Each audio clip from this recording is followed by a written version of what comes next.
Assalamualaikum warahmatullahi wabarakatuh.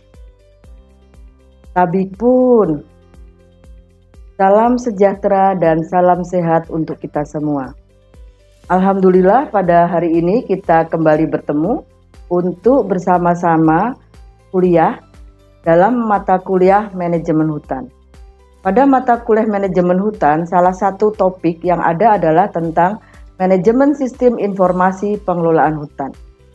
Manajemen sistem informasi dalam mengelola hutan adalah hal yang sangat penting. Apalagi di era sekarang ini, kita mau tidak mau harus melakukan dan mempunyai ini, atau paling tidak kita harus mengetahui ada seperti apa sistem ini perkembangannya, ada apa saja, apakah ada di global, nasional maupun di lokal. Baiklah, kita akan mulai dulu sebelum sampai ke sana. Pada kuliah ini kita berharap bahwa mahasiswa setelah kuliah dan juga nanti lulus dari Unila, kita harapkan mampu berkomunikasi secara santun, baik itu dengan rekannya maupun dosennya. Kemudian mampu merancang dan mengimplementasikan program manajemen hutan secara lestari, lalu mampu untuk merencanakan pengembangannya dalam rangka mengelola hutan secara lestari, termasuk dalam menyusun laporan maupun mengimplementasikannya.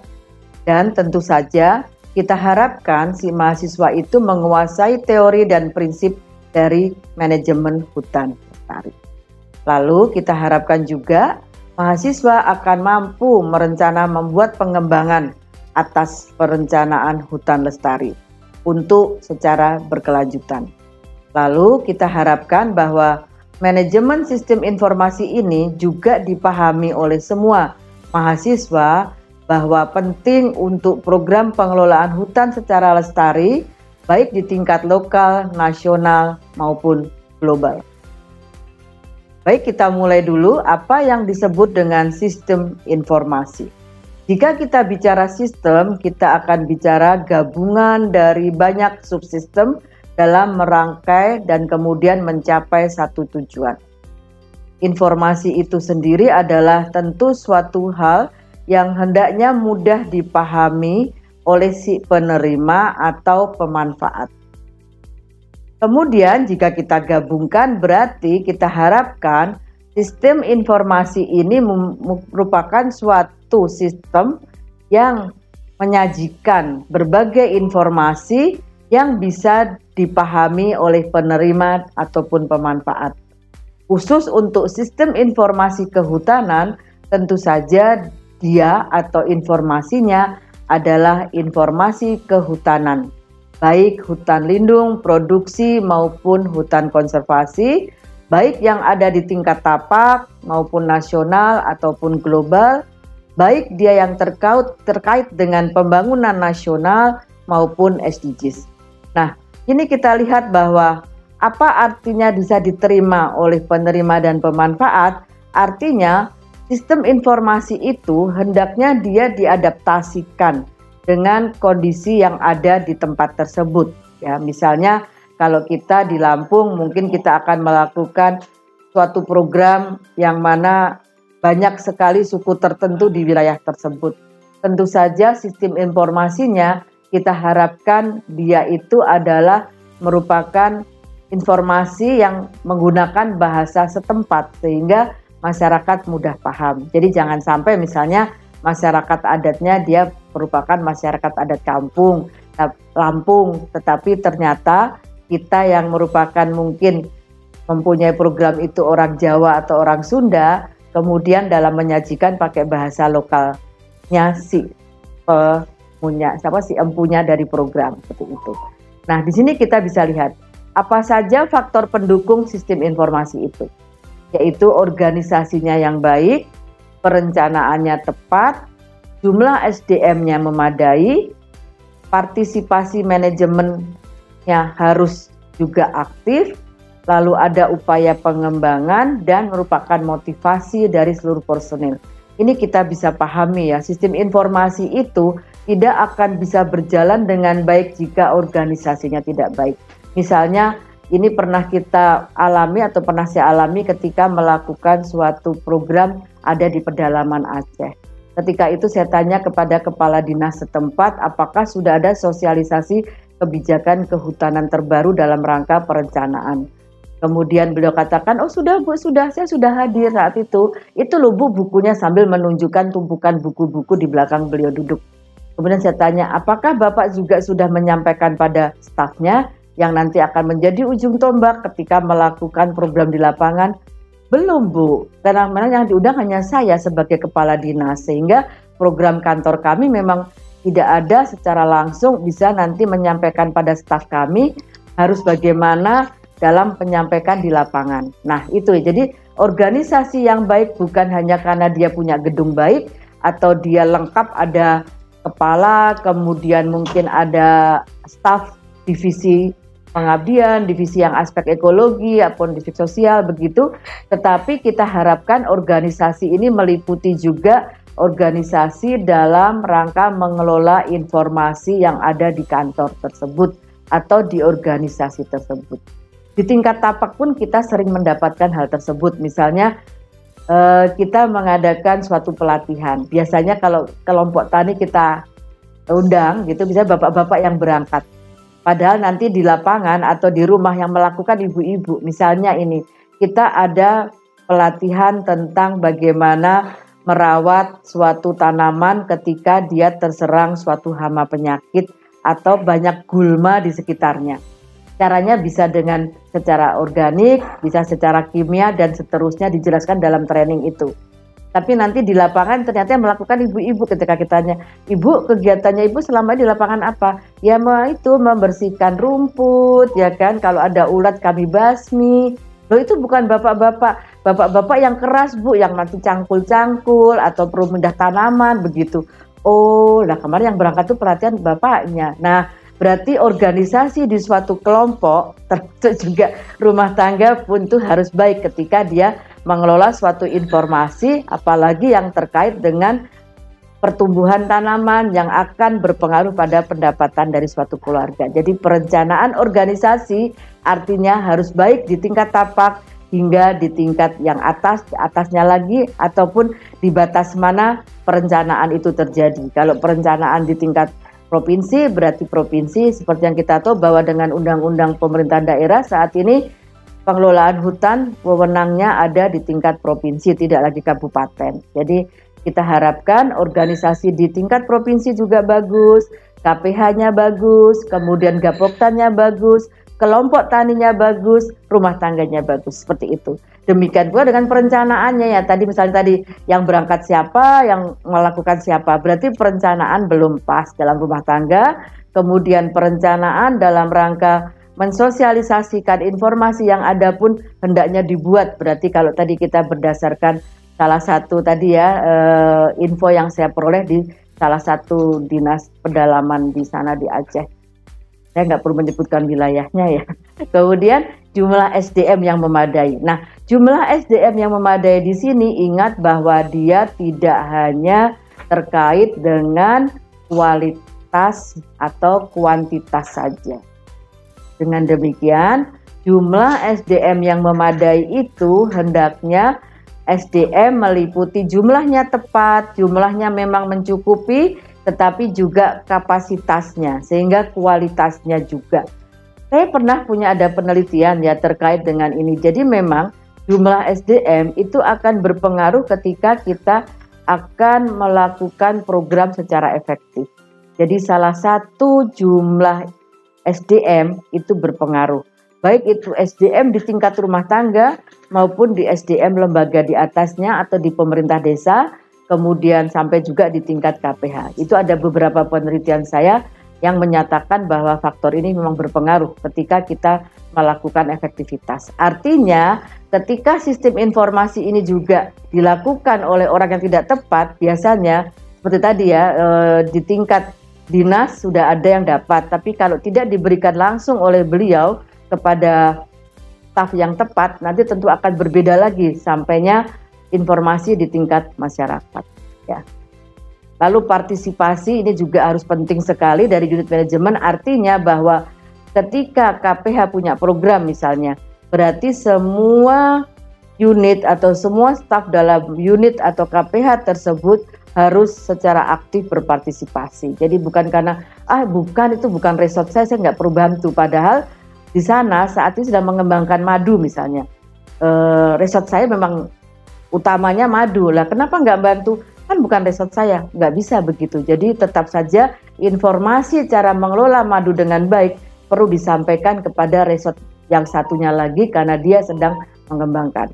Lalu upaya pengembangan sistem, saya kira kita bisa kembali tadi kepada contoh yang saya berikan di utama tadi, ketika Pak Kepala Dinas belum mempunyai sistem dalam bagaimana beliau untuk mendiseminasikan sistem yang ada di dalam organisasinya.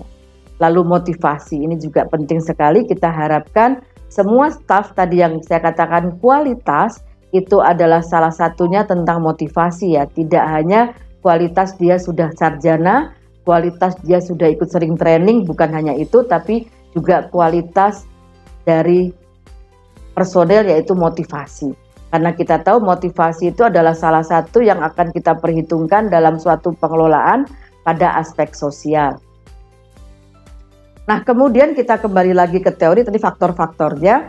Kita tahu bahwa kalau kita bicara tentang teori sistem, kita akan bicara dua hal, adanya sebab akibat, dan juga adanya saling keterkaitan. Tadi sudah banyak ya, mungkin sudah kita bisa dapatkan dari apa yang saya jelaskan tadi, sebab akibatnya ketika si Bapak Kadis tidak menyampaikan informasi ke lapangan, sehingga ketika saya tanya ke lapang, termasuk penyuluh dan juga Polhut, maaf Bapak-Bapak, ini menggunakan apa landasannya ya ketika melakukan materi penyuluhan?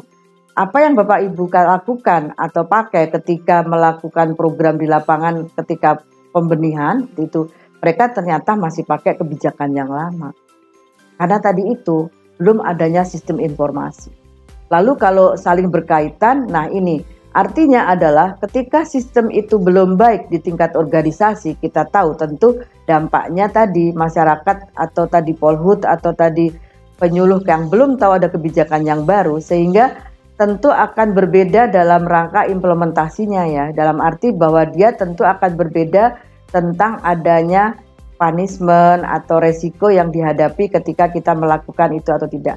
Contoh yang terbaru saja, saat ini kita tahu bahwa untuk melakukan program kemitraan di hutan lindung maupun hutan produksi, kita tahu bahwa dengan UUCK tidak ada lagi kemitraan antara para KPH dengan masyarakat langsung. Nah, artinya bagaimana? Berarti harus ada pengaturan kembali ya kan dampaknya, yaitu dengan berubahnya suatu peraturan tentu akan ada dampak. Dalam arti seperti itu, jadi sistem yang akan dilakukan oleh pemerintah Jakarta nasional itu berbeda, jadi artinya juga akan berbeda dalam mengimplementasikan, itu dampaknya. Lalu teori sistem bahwa harus ada unsur itu terpadu, jadi ketika kita melakukan sistem, ingat bahwa ada saling terpaduan, jadi bukan sistem ABC terpisah. Lalu tadi bahwa unsur sistem ini mencapai tujuan sistem yang sama, kemudian juga disepakati, lalu selain itu juga sistem yang kita lakukan itu tidak bisa terlepas dari sistem lainnya. Jadi contohnya tadi ketika Undang-Undang Cipta Kerja tidak ada lagi kemitraan antara KPH dengan masyarakat, itu secara payung besar atau sistem besar yang akan diimplementasikan.